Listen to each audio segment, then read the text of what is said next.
മറയേണ്ടതോർത്ത്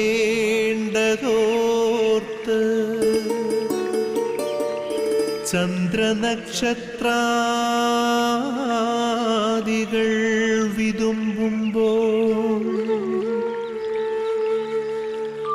മാറ്റമില്ലാതെങ്ങും വിരാജിക്കും ദൈവമേ, അങ്ങയെ വാഴ്ത്തുന്നു ഞങ്ങൾ. ഉദിച്ചെങ്ങും പ്രഭതൂകും പാരിലെ സൂര്യരശ്മിയേക്കാൾ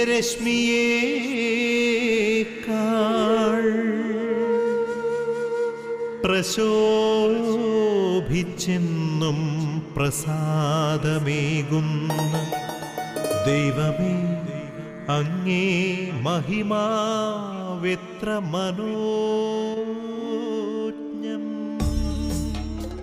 യേശുവിലത്രയും സ്നേഹമുള്ളവരെ, നിങ്ങളെല്ലാവരെയും സന്തോഷത്തോടുകൂടെ പ്രഭാത വിരുന്നിലേക്ക് സ്വാഗതം ചെയ്യുകയാണ്.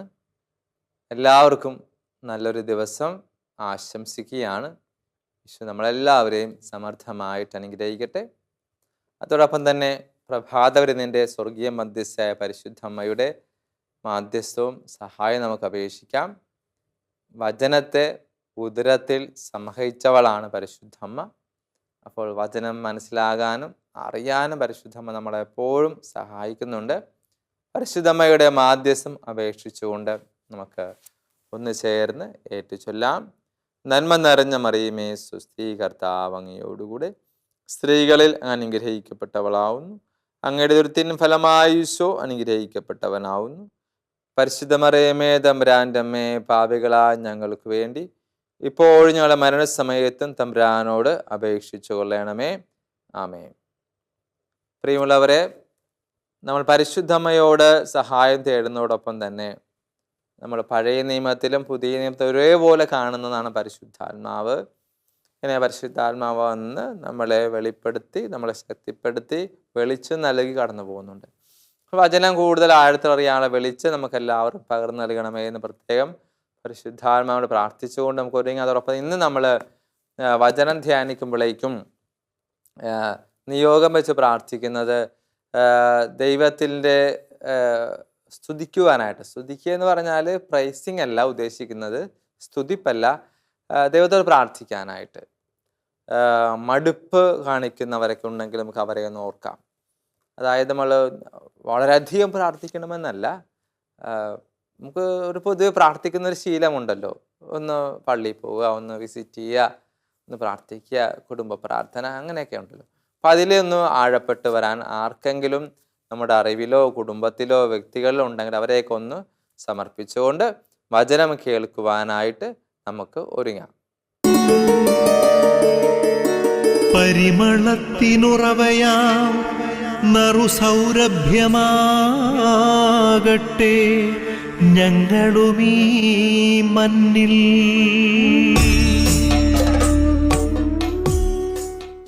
സ്നേഹമുള്ളവരെ, ഇന്നത്തെ വചന വിചിന്തനത്തിനാണ് തിരഞ്ഞെടുത്തിരിക്കുന്നത് വിശുദ്ധ മത്തായിയുടെ സുവിശേഷം 13-ാം അധ്യായത്തിലെ 14-15 വാക്യങ്ങളാണ്.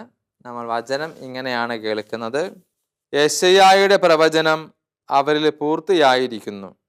നിങ്ങൾ തീർച്ചയായും കേൾക്കും, എന്നാൽ മനസ്സിലാക്കുകയില്ല. നിങ്ങൾ തീർച്ചയായും കാണും, എന്നാൽ ഗ്രഹിക്കുകയില്ല. അവർ കണ്ണുകൊണ്ട് കണ്ട്, കാതുകൊണ്ട് കേട്ട്, ഹൃദയം കൊണ്ട് മനസ്സിലാക്കി മാനസാന്തരപ്പെടുകയും ഞാൻ അവരെ സുഖപ്പെടുത്തുകയും അസാധ്യമാകുമാറ് ഈ ജനതയുടെ ഹൃദയം കഠിനമായി തീർത്തിരിക്കുന്നു. ചെവിയുടെ കേൾവി മന്ദീഭവിച്ചിരിക്കുന്നു, കണ്ണ് അവർ അടച്ച് കളഞ്ഞിരിക്കുന്നു. പ്രിയമുള്ളവരെ, ഇത് നമ്മൾ മത്തായിയുടെ സുവിശേഷത്തിലെ 13-ാം അധ്യായത്തിലെ യേശുനാഥൻ പഴയ നിയമത്തിലെ യെശയ്യാ പ്രവാചകന്റെ പുസ്തകത്തിലെ കുറച്ച് കാര്യങ്ങൾ അത് വായിച്ചപ്പോൾ ഒരു രസകരമായിട്ട് തോന്നി. വചനം എല്ലാം നല്ലതാണ് എങ്കിൽ പോലും ചില ഭാഗങ്ങൾ വായിക്കുമ്പോൾ നമുക്ക് കൂടുതൽ ഇഷ്ടം തോന്നും.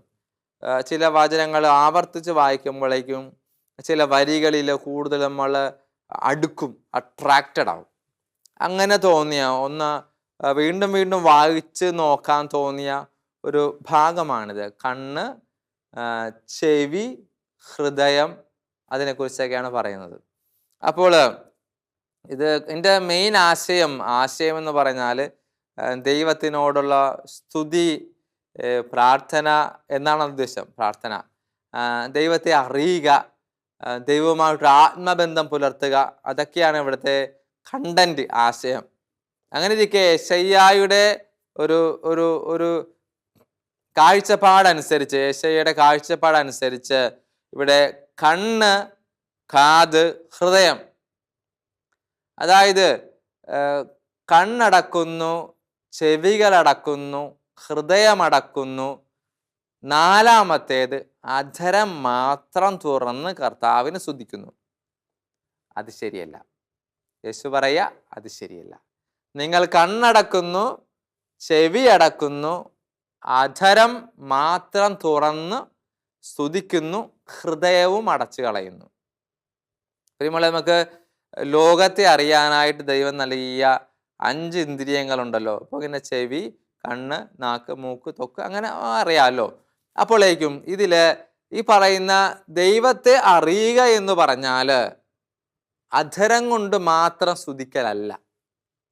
അതായത് നമ്മൾ വെറുതെ ഒരു ജപമാല ചൊല്ലുന്നു, വെറുതെ കുർബാന പോയി കൂടുന്നു, ഒരു കണ്ണ് തുറക്കുന്നില്ല, ചെവി തുറക്കുന്നില്ല, ഹൃദയം തുറക്കുന്നില്ല, അധരം മാത്രം. അതുകൊണ്ടാണ് ഈശോയുടെ കാലത്ത് ഈശോ ഫരിസയരെ, നിയമജ്ഞരെയുമൊക്കെ ചില പുരോഹിത ശ്രേഷ്ഠന്മാരെയൊക്കെ വിളിച്ചല്ലേ, നിങ്ങൾ വെള്ളയടിച്ച കുഴിമാടങ്ങളാണ്. അന്ന് അവർക്കൊരു പ്രത്യേകതയുണ്ട്. കാരണം അന്ന് അവരൊക്കെ ചെയ്യുന്നത്, പ്രാർത്ഥിക്കുക എന്ന് പറഞ്ഞാൽ അവർ തെരുവീതികളിൽ നിന്ന് ഉച്ചത്തിൽ പ്രാർത്ഥിക്കും. തെരുവീതികളിൽ നിന്ന് ഉച്ചത്തിൽ പ്രാർത്ഥിക്കും. ചില സിനഗോഗുകളിലെ പ്രാർത്ഥനാ സമയങ്ങളിൽ അവർ ഉറക്കെ ശബ്ദം ഉയർത്തി അവർ പ്രാർത്ഥിക്കും. അവരുടെ ധാരണ, അവർ വിശ്വസിച്ചിരുന്നത് അവരുടെ ശബ്ദത്തിലാണ് വലിയ കാര്യം ഇരിക്കുന്നതെന്നാണ്. ഒച്ചയിടുമ്പോഴാണ് ദൈവം സംപ്രീതനാകുന്നുവെന്നാണ് കരുതിയിരുന്നത്. അതിനൊരു ഉദാഹരണം പലതവണ പലയിടങ്ങളിൽ അവർ ശബ്ദം മാത്രം. അതുകൊണ്ടാണ് യേശു, നിങ്ങൾ പിതാവായ ദൈവത്തോട് പ്രാർത്ഥിക്കുന്നുണ്ടെങ്കിൽ വീട്ടിൽ കയറി കതകടച്ച് രഹസ്യമായി നിന്റെ പിതാവ് കേൾക്കാൻ പാകത്തിന് മാത്രം പ്രാർത്ഥിക്കുക, ഒച്ചയിടണ്ട. ഇതിനെ നെഗറ്റീവായിട്ട് ചിത്രീകരിക്കരുത്. ഒരു ഇന്നർ മീനിങ്ങിൽ ഇതിനെ മനസ്സിലാക്കണം. ഇപ്പൊ പ്രൈസിങ്, ഹല്ലേലൂയ പറയൽ, അതായിട്ട് ഇതിനെ ബന്ധപ്പെടുത്തരുതും. നേരെ മറിച്ച് ഇതൊരു പ്രാർത്ഥന എന്ന് പറഞ്ഞാൽ, ദൈവത്തെ വിളിക്കുക എന്ന് പറഞ്ഞാൽ, ഈശോ പറയുക, നിങ്ങൾ ആദ്യം കണ്ണ് തുറക്കണം, ചെവി തുറക്കണം, ഹൃദയം തുറക്കണം, അവസാനം അധരം തുറക്കണം. അന്ന് അവർ ചെയ്തിരുന്നത് പോലെ അധരം മാത്രം തുറന്നിട്ട് കണ്ണടച്ച് ചെവിയടച്ച് ഹൃദയമടച്ചിട്ട് കാര്യമില്ല.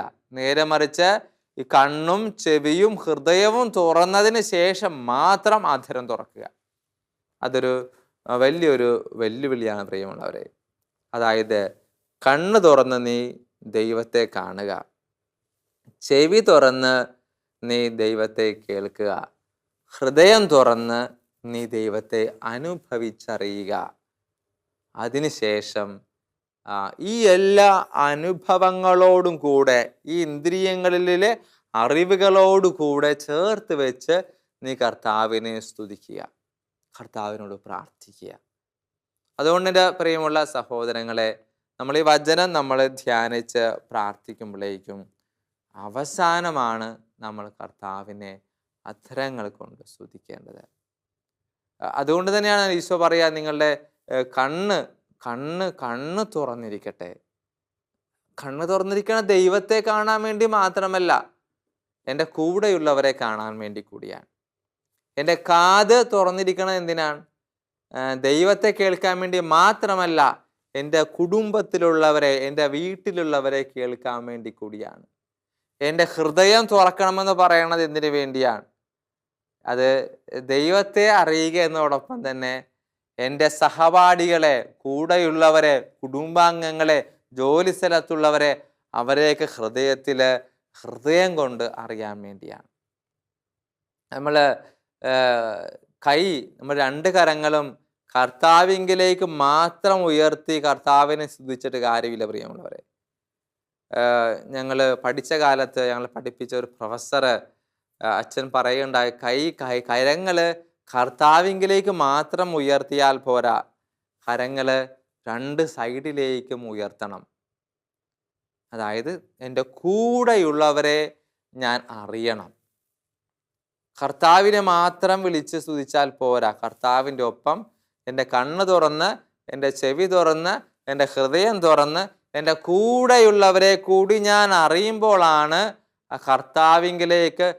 അത് അദ്ദേഹം വളരെ രസകരമായിട്ട് പറഞ്ഞു. നമ്മൾ കൈ ഉയർത്തുന്നത് നമ്മൾ പെട്ടെന്ന് മുകളിലേക്കല്ല ഉയർത്തുക, നമ്മളതിൻ്റെ അപ്പോൾ നമ്മൾ കൈ ഇങ്ങനെ ഉയർത്തുക, ആദ്യമേ സൈഡിലേക്കാണ് പോകുന്നത്, അത് കഴിഞ്ഞാൽ മുകളിലേക്ക് പോകുന്നത്. അപ്പോൾ സഹോദരങ്ങളിലൂടെ ദൈവത്തിലേക്ക് പോകണമെന്ന് അന്ന് പഠിക്കുകയുണ്ടായി. അതുകൊണ്ട് എൻ്റെ പ്രിയമുള്ള സഹോദരി, വചനം നമ്മൾ ധ്യാനിക്കുമ്പോഴേക്കും അധരം കൊണ്ട് മാത്രം നമ്മൾ കർത്താവിനെ സ്തുതിക്കേണ്ടവരല്ല. അപ്പോൾ അച്ഛനൊരു ഉദാഹരണം പറയട്ടെ. നമ്മളൊരു പരിശുദ്ധ കുർബാനയിൽ പങ്കെടുക്കുകയാണ്.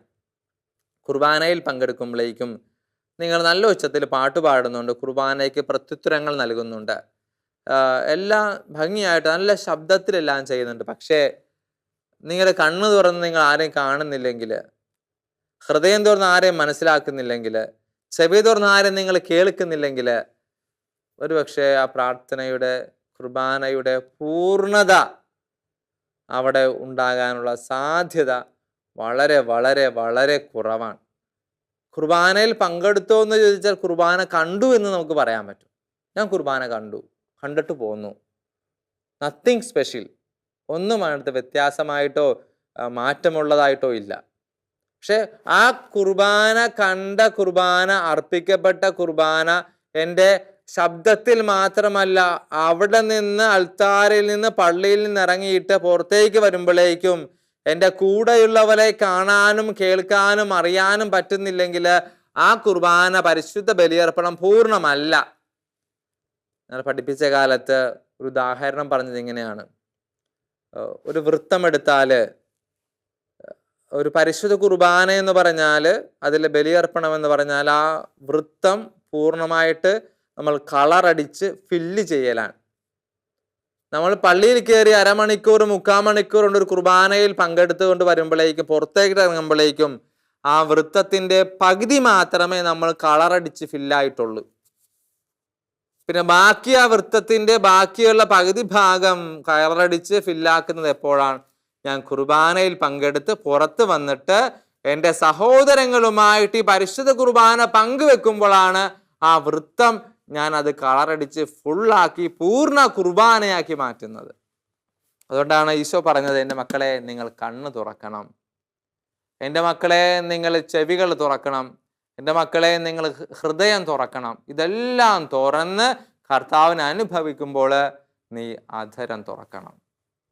അല്ലാതെ പലപ്പോഴും നമ്മളിങ്ങനെ പുറത്ത് കുർബാനയൊക്കെ ആരെയും കുറ്റം പറയണമല്ല, കുർബാനയൊക്കെ പങ്കെടുത്ത് പുറത്തിറങ്ങി കഴിയുമ്പോഴേക്കും നമ്മൾ ചില കുശലം പറച്ചിലൊക്കെ ഉണ്ടല്ലോ, ചിലര് ചെടുത്തിമാരെ അവരൊക്കെ ചെറുതായിട്ടൊക്കെ അങ്ങനെ. അപ്പോൾ കാണുമ്പോഴൊക്കെ പലപ്പോഴും ചിന്തിച്ചിട്ടുണ്ട്, ദൈവമേ ചിലപ്പോഴൊക്കെ ആ കൂടിയ കുർബാനയുടെ ഗുണം അപ്പം തന്നെ അങ്ങോട്ടില്ലായി പോയില്ല. കാരണം വാ തുറന്നാൽ ഒരു പക്ഷെ എന്തൊക്കെയായിരിക്കും എന്നുള്ള തലേന്നുള്ള മുഴുവൻ ഫുൾ ഡേ പ്രോഗ്രാം ഒന്ന് ചാർട്ട് ചെയ്ത് 5 മിനിറ്റ് കൊണ്ട് 10 മിനിറ്റ് കൊണ്ട് പറയുമ്പോൾ അതൊരു ഭയങ്കര ബുദ്ധിമുട്ടായിരിക്കും.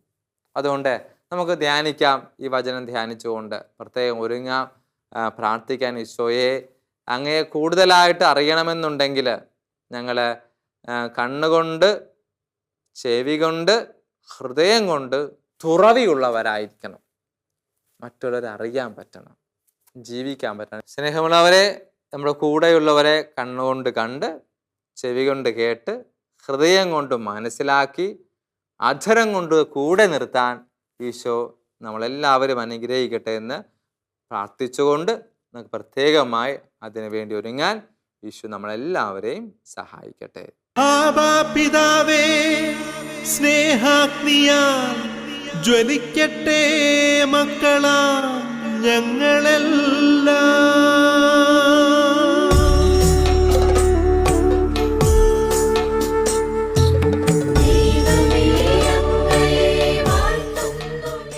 സ്നേഹമുള്ളവരെ, നമുക്കൊന്ന് ചേർന്നൊന്ന് പ്രാർത്ഥിക്കാം. സ്വർഗത്തിലെ എല്ലാ നിവാസികളോടും ചേർന്ന വിശുദ്ധ ഔസേപ്പിതാവ്, പരിശുദ്ധ അമ്മ, എല്ലാ വിശുദ്ധന്മാര്, സകല മാലാഖമാര്, എൻ്റെ ഇടവകയുടെ നാമത്തിലുള്ള വിശുദ്ധൻ വിശുദ്ധ, എൻ്റെ നാമത്തിലുള്ള വിശുദ്ധൻ വിശുദ്ധ, അങ്ങനെ പ്രത്യേകമായിട്ട് നമ്മുടെ മാധ്യസ്ഥം സഹായിച്ച് പറഞ്ഞ എല്ലാ വിശുദ്ധരും, പ്രത്യേകിച്ച് നമുക്ക് ഇഷ്ടമുള്ള ചില വിശുദ്ധരുണ്ട്, അവരൊക്കെ പ്രത്യേകം നമുക്ക് പ്രാർത്ഥിക്കാം, മാധ്യസ്ഥം വഹിക്കാം. പ്രത്യേകിച്ച് ഞങ്ങളുടെയൊക്കെ ജീവിതത്തിൽ കണ്ണ് തുറന്ന്, ചെവി തുറന്ന്, ഹൃദയം തുറന്ന് മറ്റുള്ളവരെ അറിയാനായിട്ട് ഈശോയെ ഞങ്ങളെ സഹായിക്കണമേ. അത്രത്തോളം വലിയ ബലിയർപ്പണം വേറെ ഇല്ല. അവസാനമാണ് ഞങ്ങൾ അധരങ്ങൾ തുറക്കേണ്ടത്. അതുകൊണ്ട് പ്രത്യേകിച്ച് നമുക്ക് ഒരുങ്ങാം ഈശോയെ. ഞങ്ങളെല്ലാവരും സമർത്ഥമായിട്ട് ഈശോയ്ക്ക് വേണ്ടി ഒരുങ്ങാനായിട്ട് ഞങ്ങളെ പ്രത്യേകമായിട്ട് ഞങ്ങളെ ഈ ഒരു ജീവിത രീതിയിൽ കൂടുതൽ ആഴത്തിൽ എല്ലാവരും അറിഞ്ഞു ജീവിക്കാൻ ഞങ്ങളെ സഹായിക്കണമേ എന്ന് നമുക്ക് പ്രത്യേകമായിട്ട് പ്രാർത്ഥിക്കാം. കർത്താവായ ക്രിസ്തു വഴി ഞങ്ങൾ സമർപ്പിക്കുന്ന പ്രാർത്ഥന കേട്ടുരളയണമേ. ആമേൻ.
എന്തു ഞാൻ പകരം തരും മഹേശ, എങ്ങനെ സ്തുതി പാടിടും?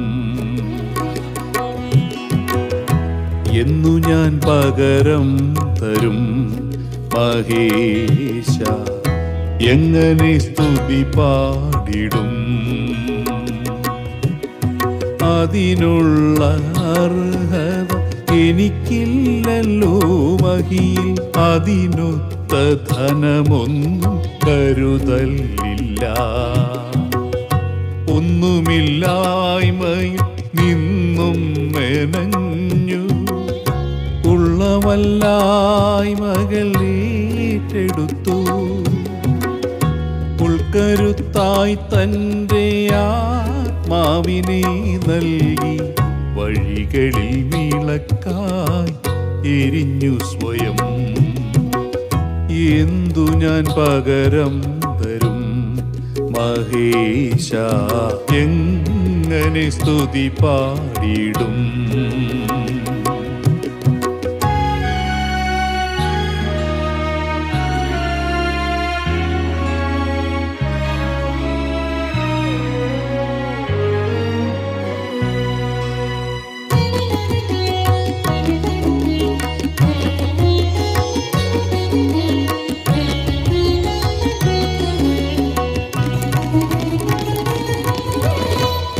ഒരു കടുകോളം ഉള്ളെൻ്റെ ജീവിതം അവിടുത്തെ സ്നേഹത്തിൻ കരയിൽ നിൽക്കേ. ഒരു കടുകോളം ഉള്ളെൻ്റെ ജീവിതം അവിടുത്തെ സ്നേഹത്തിൻ കരയിൽ നിൽക്കേ. എല്ലാം അറിയുമങ്ങ് മാറാക്കരുതലിൽ, എല്ലാം അറിയുമങ്ങ് മാറാക്കരുതലിൽ. ഭൂമിതൻ പൂഴി പോലെ ശൂന്യമായി ഞാൻ. എന്തു ഞാൻ പകരം തരും മഹേശ, എങ്ങനെ സ്തുതി പാടിടും?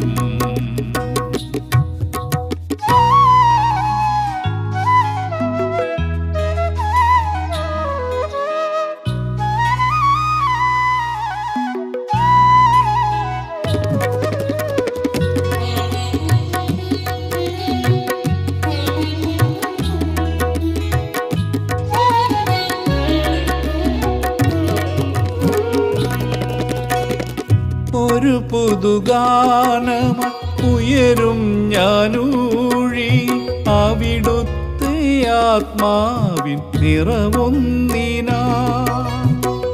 ഒരു പുതുഗാനമായി ഉയരും ഞാനൂഴി അവിടുത്തെ ആത്മാവിൻ നിറവൊന്നിനാ. ആരാരുമേകിടാത്തൊരുദ്ബോധനങ്ങളിൽ ആരാരുമേകിടാത്തൊരുദ്ബോധനങ്ങളിൽ മഞ്ഞിൻ സൗഗന്ധമായി മാറിയിടും നീവ.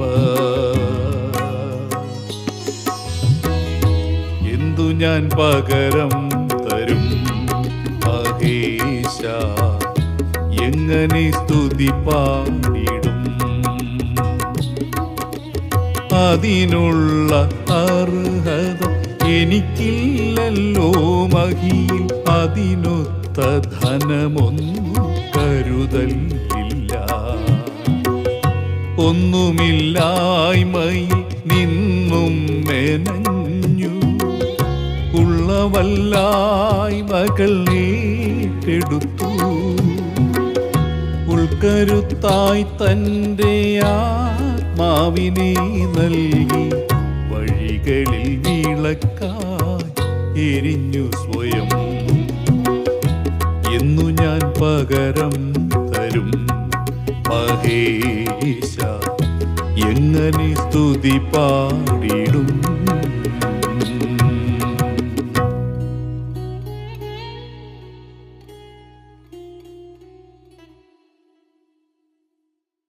സ്നേഹമുള്ളവർ, നമുക്ക് കർത്താവിൻ്റെ ആശീർവാദം സ്വീകരിക്കാം. ഈ നിമിഷത്തിൽ ഈശോ നമ്മളെല്ലാവരെയും അനുഗ്രഹിക്കട്ടെ.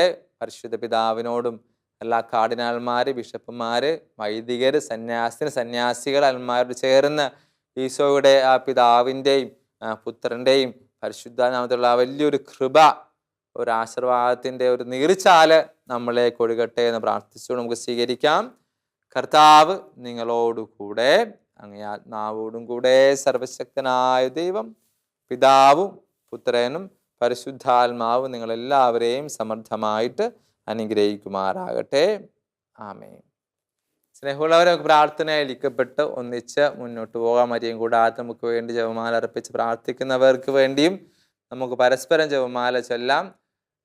എന്തോ പ്രാർത്ഥനയിൽ ഇങ്ങനെ ഐക്യപ്പെട്ട് മുന്നോട്ട് പോകല്, ഒരു പക്ഷേ നമ്മളിതുവരെ അറിയാത്തവരെ, കാണാത്തവരെ, കേൾക്കാത്തവരൊക്കെ ആയിരിക്കാം. പരസ്പരം പ്രാർത്ഥിക്കുക. നമ്മൾ പ്രത്യുപകാരം ലഭിക്കണമെന്ന് പറഞ്ഞുകൊണ്ടല്ലോ പ്രാർത്ഥിക്കുക.